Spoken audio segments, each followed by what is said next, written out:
बहुत समय पहले उज्जैन नगरी में राजा विक्रमादित्य का शासन था। उज्जैन अपनी समृद्ध मंदिरों और व्यापार के लिए पूरे आर्यावर्त में प्रसिद्ध थी। पर उसी काल में पर्वतों के उस पार एक भयावह दैत्य का आतंक फैल रहा था। उसका नाम था दैत्य दंभकासुर। यह दैत्य ऐसे ही असाधारण रूप से इंटरेस्टिंग वीडियो बलवान, देखने के लिए चालाक हमारे और चैनल को क्रूर था। सब्सक्राइब करें। उसकी लाल आंखें अंगारों की तरह चमकती, शरीर पर्वत सा विशाल और हृदय पाप से भरा हुआ। देवताओं से उसे ऐसा वरदान प्राप्त था कि कोई भी प्राणी बलपूर्वक उसका वध करने का प्रयत्न करे तो स्वयं पत्थर का बन जाए। यही कारण था कि कितने ही योद्धा उससे युद्ध करने आए, पर सभी शिला बनकर उसी गुफा के चारों ओर बिखर गए। दंभकासुर का पाप और भी भयानक था। वह सुंदर और जवान स्त्रियों को अगवा कर अपनी अंधेरी गुफा में कैद कर लेता। जब उसका मन भर जाता तो उनकी जीवन लीला समाप्त कर देता। आसपास के राज्यों में उसका नाम सुनते ही लोग कांप उठते। इसी काल में उज्जैन के एक धनी साहूकार के दो पुत्र थे, महेंद्र और लखन। पिता का देहांत जल्दी हो गया, इसीलिए दोनों भाइयों पर ही परिवार और व्यापार की जिम्मेदारी थी। महेंद्र विवाहित था और लखन का विवाह अभी नहीं हुआ था। महेंद्र की पत्नी सरल, स्नेहमयी और गृह कार्य में निपुण थी। रोज शाम को जब दोनों भाई काम से लौटते तो वह बड़े प्रेम से अपने पति को दाएं हाथ से और लखन को बाएं हाथ से जलपान कराती। एक दिन लखन के मन में बाल सुलभ जिज्ञासा जागी। उसने सोचा, भाभी मुझे हमेशा बाएं हाथ से ही जल क्यों देती हैं? आज देखता हूँ यदि मैं अपनी जगह बदल दूं तो क्या होता है। उस शाम वह महेंद्र की जगह खड़ा हो गया और महेंद्र उसकी जगह। भाभी आई, पर उसने हाथों को ऐसे बदला कि फिर भी दाएं हाथ का लोटा महेंद्र को और बाएं हाथ का लोटा लखन को ही दिया। लखन मुस्कुराते हुए बोला, भाभी आज मैं भैया की जगह खड़ा था, फिर भी आपने मुझे बाएं हाथ से ही पानी दिया, ऐसा क्यों? भाभी ने हंसकर कहा, देवर जी, अगर आपको दाएं हाथ का दिया हुआ जल चाहिए तो अपनी दाएं हाथ वाली जीवन संगिनी ढूंढ लाइए। यह बात सुनकर लखन के हृदय में जैसे बिजली सी कौंध गई। उसने उसी क्षण निश्चय किया कि वह तब तक घर नहीं लौटेगा जब तक अपने योग्य पत्नी न पाले। वह अपने बड़े भाई और भाभी को प्रणाम कर घर से निकल पड़ा। दिनों की यात्रा के बाद लखन कांचीपुरम नगर पहुंचा। वहां के राजा चंद्रसेन बड़े धर्मात्मा और प्रजावत्सल थे, परंतु एक भारी दुख में डूबे थे। उनकी एकमात्र पुत्री राजकुमारी चंद्रकला अनुपम सौंदर्य की प्रतिमूर्ति थी, किंतु वर्षों से अचेत अवस्था में पड़ी थी। कितने ही वैद्य, हकीम और तांत्रिक आए, पर कोई उसकी बीमारी का कारण न खोज सका। राजा ने पूरे राज्य में घोषणा कर दी, जो भी मेरी पुत्री को स्वस्थ कर देगा उससे उसका विवाह कर आधा राज्य दूंगा। लखन ने यह समाचार सुना तो मन में विचार किया, शायद यही मेरे जीवन का उद्देश्य है। वह राजमहल पहुंचा और राजकुमारी को देखने की अनुमति मांगी। रात में जब वह राजकुमारी के कक्ष में अकेला बैठा तो उसने आधी रात को एक विचित्र दृश्य देखा। चंद्रकला के मुख से एक लंबा काला नाग बाहर निकला और चुपचाप जंगल की ओर चला गया। अगली रात लखन ने तैयारी कर रखी। तलवार और मिट्टी से भरी बाल्टी लेकर वह बैठा रहा। जैसे ही रात गहरी हुई, नाग बाहर निकला। बिजली की गति से लखन ने तलवार चलाई और नाग को दो टुकड़ों में विभाजित कर दिया। उस मृत नाग को रेत से भरी बाल्टी में दबाया और सुबह होने से पहले जंगल में ले जाकर जला दिया। सुबह होते ही राजकुमारी ने वर्षों की निद्रा से आंखें खोली। राजा की खुशी का ठिकाना न रहा। उसने अपनी प्रतिज्ञा अनुसार चंद्रकला का विवाह लखन से कर दिया, पर लखन ने आधा राज्य लेने से इनकार कर दिया। उज्जैन लौटने पर पूरे नगर ने उनका भव्य स्वागत किया। सुखद दिन बीत रहे थे कि एक दिन राजकुमारी चंद्रकला अपनी भाभी के साथ एक नगर समारोह में गई हुई थी। तभी दैत्य दंभकासुर ने वहां आकर तबाही मचा दी। दैत्य दंभकासुर की दृष्टि महेंद्र की पत्नी सावित्री पर पड़ी। दानव ने सावित्री की सुंदरता देखकर उसे पलक झपकते ही उठा लिया और अपनी गुफा में ले गया। गुफा में दंभकासुर ने महेंद्र की पत्नी से कहा कि या तो वह स्वेच्छा से उसकी बात माने, नहीं तो आजीवन कैद में सड़ेगी। सावित्री ने गुस्से से रोते हुए कहा कि उसका पति उसे ढूंढते हुए जरूर आएगा। दंभकासुर ने हंसते हुए कहा कि वह उसे एक कीड़े की तरह मसल देगा। उधर चंद्रकला ने रोते हुए सारी बात लखन और उसके भाई महेंद्र को बताई। इतना सुनते ही महेंद्र आग बबूला हो गया। महेंद्र तुरंत अपनी पत्नी को खोजने निकल पड़ा और भटकते हुए एक साधु की कुटिया पर पहुंचा। साधु ने महेंद्र को दंभकासुर के वरदान और उसकी 7 गुत्थियों के बारे में बताया। उन्होंने चेताया कि कोई भी बल से उसे मारने की कोशिश करेगा तो पत्थर का बन जाएगा और केवल 7 सवालों के सही जवाब ही उसे शक्तिहीन कर सकते हैं। महेंद्र ने साहस दिखाया। मुझे मेरे प्राणों की परवाह नहीं, मेरी पत्नी को बचाना ही मेरा धर्म है। साधु ने उसे आशीर्वाद देकर गुफा का मार्ग बताया। महेंद्र गुफा के द्वार पर पहुंचा और दानव को ललकारा। दंभकासुर बाहर आया। उसकी गर्जना से पर्वत कांप उठे। वह बोला, ओ मूर्ख, तेरी पत्नी तो मैंने खा ली। यह सुनते ही महेंद्र अपना आपा खो बैठा और साधु की बात भूल तलवार से दानव पर वार किया। तलवार छूते ही देवताओं के वरदान स्वरूप महेंद्र पत्थर का बन गया। दंभकासुर शैतानी हंसी हंसते हुए गुफा में लौट गया और यह बात सावित्री को बताता है, जिससे वह एकदम सन्न रह जाती है और बेहोश होकर धरती पर गिर पड़ती है। कई दिन बीते, महेंद्र घर न लौटा।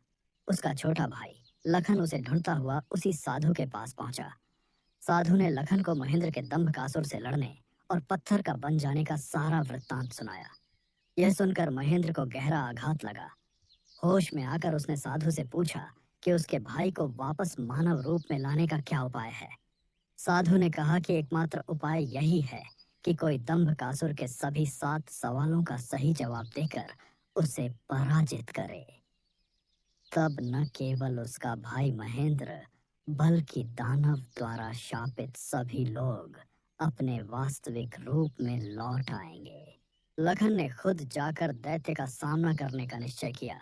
साधु ने उसे चेताया कि वह भी पत्थर का बन जाएगा, पर महेंद्र के दृढ़ निश्चय को देखकर उन्होंने सलाह दी कि वह दानव की बातों पर कोई प्रतिक्रिया न दे और सीधे उससे उसके सवाल पूछे। साधु महाराज से विदाई लेकर लखन दैत्य दंभकासुर की गुफा की ओर चल देता है।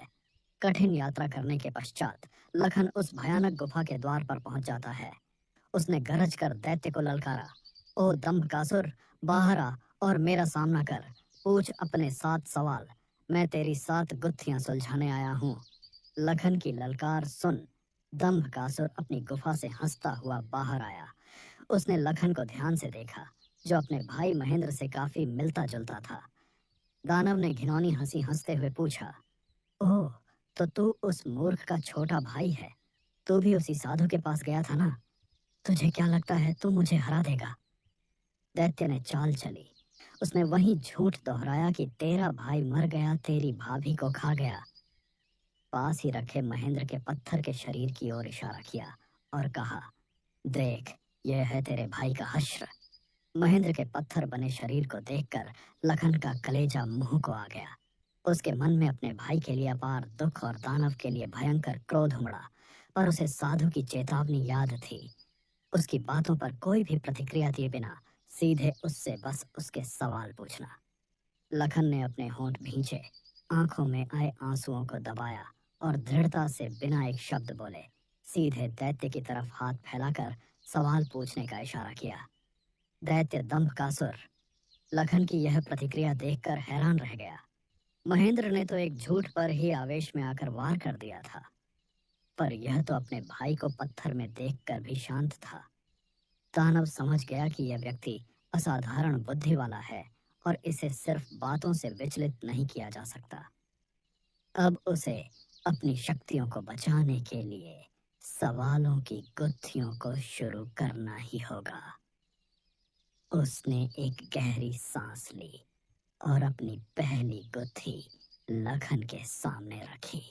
दंभकासुर ने जोर से दहाड़कर पूछा, सुन, मेरे पहले प्रश्न का उत्तर दे। बता, इस संसार में सबसे बड़ा पाप क्या है? लखन एक क्षण के लिए विचार मग्न हुआ। उसे मालूम था कि एक गलत जवाब उसे तुरंत पत्थर बना देगा। उसने धीमे पर अटल स्वर में उत्तर दिया, दैत्यराज, इस संसार में सबसे बड़ा पाप है विश्वासघात। इससे बड़ा कोई छल नहीं, कोई धोखा नहीं। लखन का उत्तर सुनकर दंभकासुर के चेहरे पर एक अजीब भाव आया। उसका शरीर थोड़ा सा कांपा। लखन का जवाब सही था। वरदान के अनुसार एक गुत्थी का सही उत्तर दिए जाने पर दानव की कुछ शक्ति कम हो गई। उसे महसूस हुआ कि जैसे उसके बल का एक छोटा अंश कहीं खो गया है। क्रोधित होकर दंभकासुर ने अपना दूसरा प्रश्न फेंका, अपनी कम हुई शक्ति को छिपाते हुए। अच्छा, तूने मेरे एक प्रश्न का उत्तर दे दिया, पर अब दूसरे का जवाब दे। बता, एक स्त्री के लिए संसार में सबसे अधिक मूल्यवान वस्तु क्या है? और याद रख, उत्तर गलत हुआ तो तू पत्थर का बन जाएगा। लखन जानता था कि यह सवाल भावनाओं और बुद्धि का मिश्रण था। उसने राजकुमारी चंद्रकला को याद किया, जो घर पर उसका इंतजार कर रही थी, और धीरज से उत्तर दिया। दैत्यराज, एक स्त्री के लिए संसार में सबसे मूल्यवान वस्तु है उसका सम्मान और उसका स्वाभिमान। जहाँ ये नहीं, वहाँ उसका जीवन व्यर्थ है। यह दूसरा जवाब भी बिल्कुल सही था। दंभकासुर का शरीर एक बार फिर तेजी से कांपा और उसके शरीर से शक्ति का दूसरा अंश निकल गया। दानव की शक्ति अब और कम हो चुकी थी। उसके चेहरे पर अब चिंता और क्रोध साफ दिखाई दे रहा था। गुस्से से लाल होकर दंभकासुर ने अपने तीसरे सवाल को पूछा। दंभकासुर की तीसरी गुत्थी, तेरी बुद्धि तेज है, पर अब इस सवाल का जवाब दे। बता, एक राजा का सबसे बड़ा धर्म क्या है? यह धर्म क्यों धन और बल से बड़ा होता है? लखन ने बिना समय गंवाए उत्तर दिया। दैत्यराज, एक राजा का सबसे बड़ा धर्म है अपनी प्रजा की निस्वार्थ सेवा और उनकी सुरक्षा। यह इसलिए धन और बल से बड़ा है क्योंकि धन और बल तो राजा के अपने होते हैं, पर प्रजा के प्रति यह सेवा उसे ईश्वर के समान बना देती है। यह तीसरा जवाब सुनकर तो दंभकासुर का क्रोध आसमान पर चढ़ गया। उसकी आधी से अधिक शक्तियां क्षीण हो चुकी थीं। उसके शरीर में दर्द की एक लहर दौड़ गई और वह दर्द के कारण 2 पल के लिए झुक गया। वह हताश, क्रोधित और कुछ हद तक भयभीत होकर लखन को देखता रहा।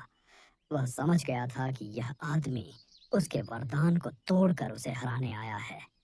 वह जोर से चिल्लाया, ओह दुष्ट मनुष्य, तूने मेरी शक्तियों को नष्ट कर दिया है, पर मैं इतनी आसानी से मरने वाला नहीं। तुझे मेरे बाकी सवालों का जवाब देना होगा, और एक भी चूक हुई तो तुम पत्थर के बन जाओगे। दंभकासुर अपनी कम होती शक्ति के कारण तिलमिला उठा। उसके अहंकार को चोट पहुंची थी। उसने क्रोध में दहाड़ते हुए चौथी गुत्थी लखन के सामने रखी। सुन मनुष्य, अब मेरी चौथी गुत्थी का उत्तर दे। बता, संसार में सबसे बड़ा सुख क्या है और सबसे बड़ा दुख क्या है? सोच समझ कर जवाब देना, क्योंकि यह एक ही प्रश्न में 2 प्रश्न हैं। लखन ने शांति से उत्तर दिया। दैत्यराज, संसार में सबसे बड़ा सुख है धर्म की राह पर चलते हुए मिली विजय, क्योंकि यह आत्मा को संतुष्टि देती है। और सबसे बड़ा दुख है अधर्म पर चलकर मिली पराजय, क्योंकि इससे व्यक्ति अपना सर्वस्व खो देता है। लखन का चौथा उत्तर भी सटीक था। दानव के शरीर से शक्ति का एक और जोरदार झटका लगा। अब वह साफ तौर पर कमजोर दिखने लगा था। डर की एक लहर उसके मन में दौड़ी। अब उसे एहसास होने लगा था कि यह व्यक्ति साधारण नहीं है और वास्तव में उसे पराजित कर सकता है। कमजोर पड़ती आवाज में, पर अपनी मर्दानगी बनाए रखने की कोशिश करते हुए उसने 5वीं गुत्थी उछाली। ठीक है, अब मेरी 5वीं गुत्थी सुन। बता, इस दुनिया में सबसे तेज गति से चलने वाली वस्तु क्या है और वह कहाँ निवास करती है? लखन ने मुस्कुराते हुए जवाब दिया। दैत्यराज, इस दुनिया में सबसे तेज गति से चलने वाली वस्तु है मन।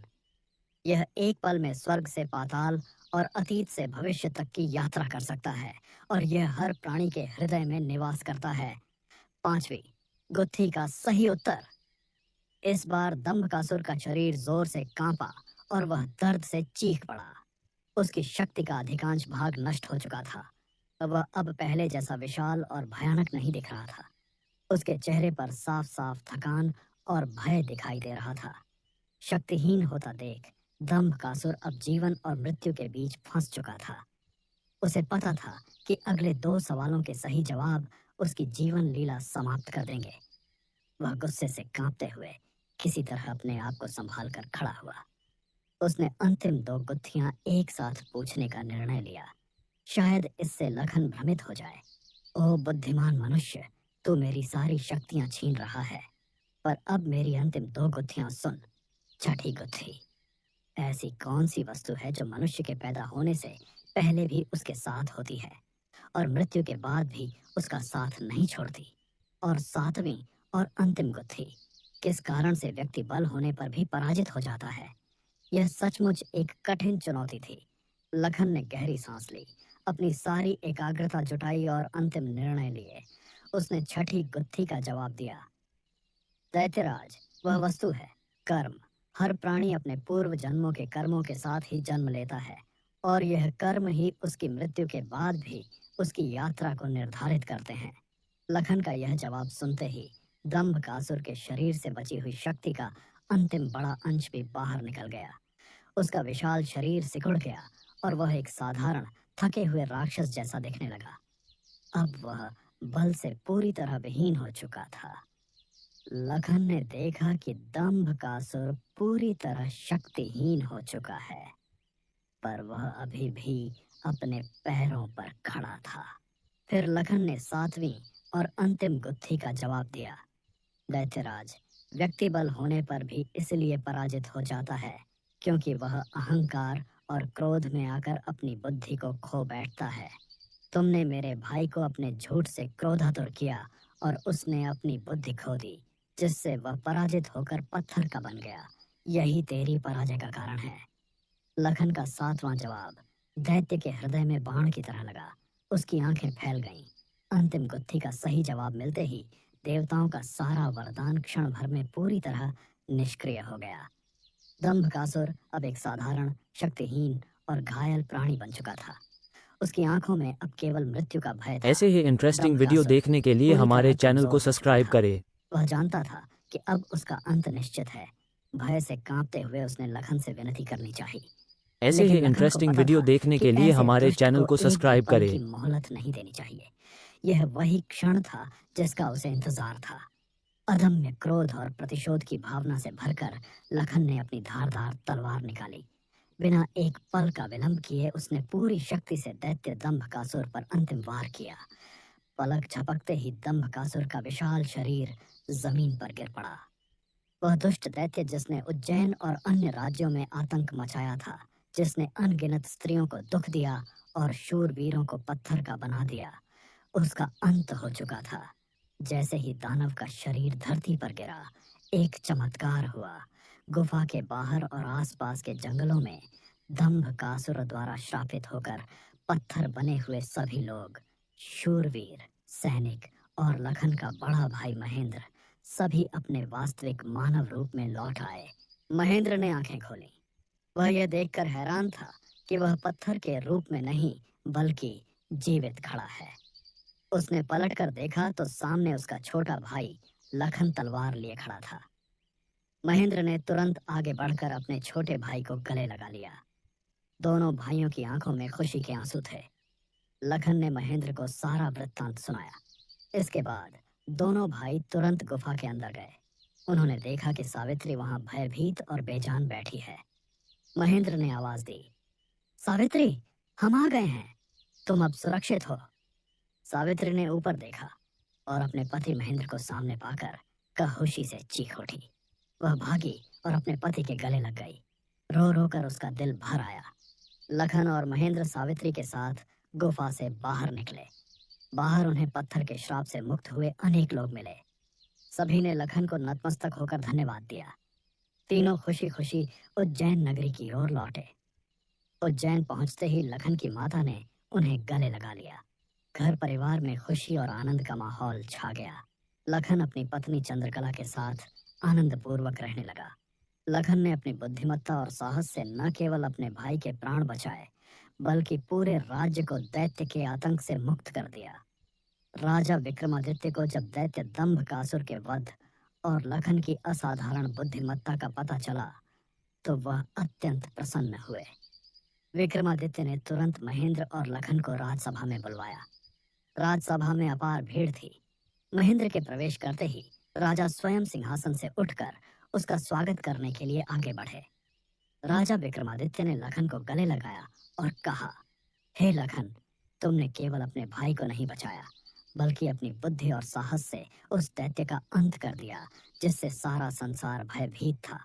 तुमने यह सिद्ध कर दिया कि बल से बड़ा बुद्धि बल होता है। उज्जैन नगरी सदैव तुम्हारी ऋणी रहेगी। महाराज विक्रमादित्य ने सभी मंत्रियों, राजपुरोहितों और प्रजा के सामने एक भव्य समारोह आयोजित किया। राजा ने लखन की ओर देखा और घोषणा की, लखन, तुम इस राज्य के एक साधारण साहूकार के पुत्र हो, पर तुम्हारे कार्य असाधारण हैं। तुम बल और बुद्धि दोनों में श्रेष्ठ हो। राजा ने लखन को अपने गले का मोतियों का हार भेंट किया, जो राज परिवार में सर्वोच्च सम्मान का प्रतीक था। राजा ने लखन को अपार धन संपत्ति प्रदान की, साथ ही उसे अपने राजदरबार में मुख्य महामंत्री का पद देकर सम्मानित किया। यह पद केवल अत्यंत बुद्धिमान और विश्वासपात्र व्यक्तियों को ही दिया जाता था। राजा ने महेंद्र और उनकी पत्नी सावित्री को भी पुरस्कृत किया और उनके गृहस्थ जीवन के लिए आशीर्वाद दिया। लखन ने झुककर राजा विक्रमादित्य का धन्यवाद किया और कहा कि वह अपने नए पद का उपयोग उज्जैन की प्रजा की सेवा के लिए करेंगे, जैसा कि उन्होंने दंभकासुर की गुत्थियों के तीसरे प्रश्न में बताया था कि प्रजा की निस्वार्थ सेवा ही राजा का सबसे बड़ा धर्म है। इस घटना के बाद उज्जैन नगरी में सुख शांति और समृद्धि का माहौल छा गया। लखन अपनी बुद्धिमत्ता और न्यायप्रियता के लिए पूरे राज्य में प्रसिद्ध हो गए। लखन और चंद्रकला सुखपूर्वक अपना जीवन व्यतीत करने लगे। राजा विक्रमादित्य के राज्य में यह कहानी हमेशा सुनाई जाने लगी कि कैसे बुद्धि, धैर्य और धर्म ने सबसे बड़े बलशाली दैत्य पर विजय प्राप्त की।